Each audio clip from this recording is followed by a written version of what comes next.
Hello, welcome back to my channel.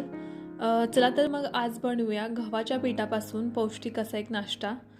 तर त्यासाठी इथे मी एका भांड्यामध्ये 1 वाटी गव्हाचं पीठ घेते. त्यानंतर त्यामध्ये त्याच वाटीच्या प्रमाणात पाव वाटी मी रवा घेतला आहे. आता त्यामध्ये आपल्याला चवीनुसार मीठ टाकायचं आहे. इथे मी 1 चमचा मीठ वापरले. आता हे सगळे जिन्नस आपल्याला एकत्रित मिक्स करून घ्यायचे आहेत. त्यानंतर याचं बॅटर बनवून घ्यायचं आहे. तर त्यासाठी आपल्याला इथे थोड्या प्रमाणात आपल्याला पाणी ओतून घ्यायचं आहे आणि तरच मिक्स करायचं आहे. आता अशा प्रकारे आपल्याला त्याचं बॅटर बनवून घ्यायचं आहे. त्यानंतर आपल्याला साधारणपणे 10 ते 15 मिनिटांसाठी हे बॅटर झाकून ठेवायचं आहे. आता एका कढईमध्ये तेल गरम केलं. त्यानंतर त्यामध्ये अर्धा चमचा मोहरी टाकली व बारीक चिरलेली मिरची यामध्ये टाकली आहे. त्यानंतर बारीक चिरलेला कांदा टाकायचा आहे व अर्धा टोमॅटो आपण चिरून घेतला होता. तर हे सगळे जिन्नस आता आपल्याला तेलामध्ये थोड्या वेळासाठी फ्राय करायचे, तर जास्त वेळ नाही करायचे.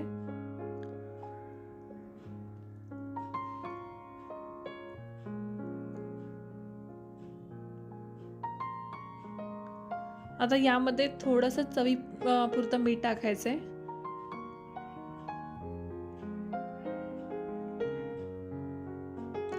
आता 10 मिनिटं झालेत आणि ह्या बॅटरमध्ये आपल्याला बाकीचे जिन्नस टाकून घ्यायचे. तर इथे मी बारीक चिरलेली कोथिंबीर यामध्ये टाकणार आहे. तर भरपूर अशी कोथिंबीर टाकायची आहे. त्यानंतर ज्या भाज्या आपण तेलात परतून घेतल्या होत्या त्या भाज्या यामध्ये टाकून घ्यायच्या आहेत आणि सगळं बॅटरमध्ये मिक्स करून घ्यायचं आहे.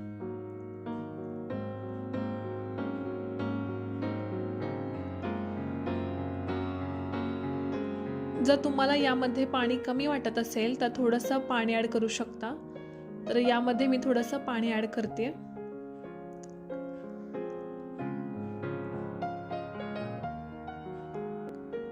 आता मी एक नॉनस्टिकचा तवा गरम करून घेतलाय. त्यावरती तेल पसरवून घेतलंय आणि जे बॅटर तयार करून घेतलंय ते सुद्धा यावरती सगळीकडे छान पसरवून घ्यायचं आहे आणि गॅस एकदम मंद ठेवायचा आहे.